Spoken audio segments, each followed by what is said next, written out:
Hi అండి. ఒక్కొక్కసారి మనం మన లైఫ్‌లో మనం తీసుకునే రెస్పాన్సిబిలిటీ వల్ల మనకి తెలియకుండానే మనలో ఒక గైడెన్స్, ఒక ఓపిక, ఒక నాయకత్వ లక్షణాలు కూడా వస్తాయి. ఎట్లాగో చూద్దాం. ఒక ఊళ్ళో ఒక ఫ్యామిలీ నివసిస్తూ ఉండేది. అందులో ముగ్గురు పిల్లలు ఉండేవారు. పెద్దతను కొంచెం పెద్ద క్లాసుల్లో చదివేవాడు. అతనికి చెల్లి, తమ్ముడు కూడా ఉన్నారు. వాళ్ళు కొంచెం చిన్న క్లాసుల్లో ఉండేవారు.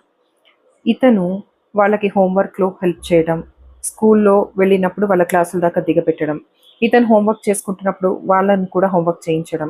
మొత్తానికి ఇతనికి తెలియకుండానే ఇతని ప్రేమ, సహనము, ఇతను తీసుకునే రెస్పాన్సిబిలిటీ వల్ల వాళ్ళని ఎప్పుడు బాగా గైడ్ చేస్తూ ఉండేవాడు. అట్లాగా ఇతను కాలేజ్‌కొచ్చాక కాలేజీలో వాళ్ళన్నారు, "నువ్వు వైస్ ప్రెసిడెంట్ పోస్ట్‌కి ఎందుకు పోటీ చేయకూడదు?" అన్నారు. ఇతను భయపడి, నాకేమొస్తుంది సార్, నాకొద్దు" అని అంటాడు. "లేదు, నువ్వు ఒక్కసారి నిలబడు" అని చెప్పి అతను పోటీ చేస్తాడు. అయితే ఆ ఎలక్షన్స్‌లో ఇద్దరు గెలుస్తారు. ఇతను అపోనెంట్. ఆ అపోనెంట్‌ని అడుగుతారు, "నువ్వు వైస్ ప్రెసిడెంట్ అయితే ఏం చేస్తావు?" అంటే, "ర్యాగింగ్‌ని పూర్తిగా నిర్మూలిస్తా, ఎవడైనా ఆ అమ్మాయిల జోలికొస్తే తాట తీస్తా, చంపుతా, వాడి బర్పం పడతా" ఇట్లా మాట్లాడుతూ ఉంటాడు. ఇతన్ని అడుగుతారు, "ఒకవేళ నీకే వైస్ ప్రెసిడెంట్ పోస్ట్ వస్తే నువ్వేం చేస్తావు?" ఇతను ఒక మాట అంటాడు, "సార్, ర్యాగింగ్ అనేది పూర్తిగా తీయడం కుదరదు.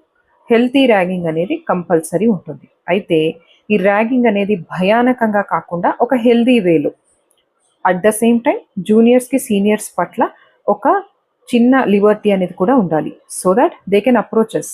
ఎందుకంటే ఇప్పుడు వాళ్ళకి మేము ఇట్లా ర్యాగింగ్ చేస్తే రేపు వాళ్ళు సీనియర్స్ అయ్యాక వాళ్ళ జూనియర్స్‌ని వాళ్ళు అదే చేస్తారు. అలాగా ఒక ప్యాటర్న్ అనేది అలవాటు అవ్వకూడదు. సో ఫస్ట్ జూనియర్స్‌కి, సీనియర్స్ అంటే భయము ఉండాలి. వాళ్ళని అప్రోచ్ అయ్యే ఒక ఫ్రెండ్లీ నేచర్ కూడా ఉండాలి. సో నేను అది ఎస్టాబ్లిష్ చేయడానికి నా వంతు కృషి చేస్తాను" అని చెప్తాడు. అందరూ చప్పట్లు కొట్టి ఇతన్ని వైస్ ప్రెసిడెంట్‌గా చేస్తారు. అయితే ఇతను మొదట్లో చాలా భయపడతాడు. కాలేజ్ వైస్ ప్రెసిడెంట్ అంటే ఇప్పుడు కాలేజ్ అంతా నా వైపు చూస్తుంది. రేపు నా వల్ల పొరపాటైతే ఎలాగా అని. అప్పుడు అతని లెక్చరర్ ఒక మాట చెప్తారు, "నీ ఆలోచనలు చాలా బావున్నాయి. ఎక్కడో అక్కడ పొరపాటు అనేది ఎప్పుడో అప్పుడు జరుగుతుంది. ఎప్పుడో ఏదో పొరపాటు జరుగుతుందని నీ ఆలోచనలని ఆచరణగా మార్చకుండా ఉండకు. నీ వంతు కృషి నువ్వు చెయ్యి. వెనక మేమంతా ఉన్నాము" అని అతనికి వెన్ను తట్టి అతన్ని అభినందిస్తారనమాట.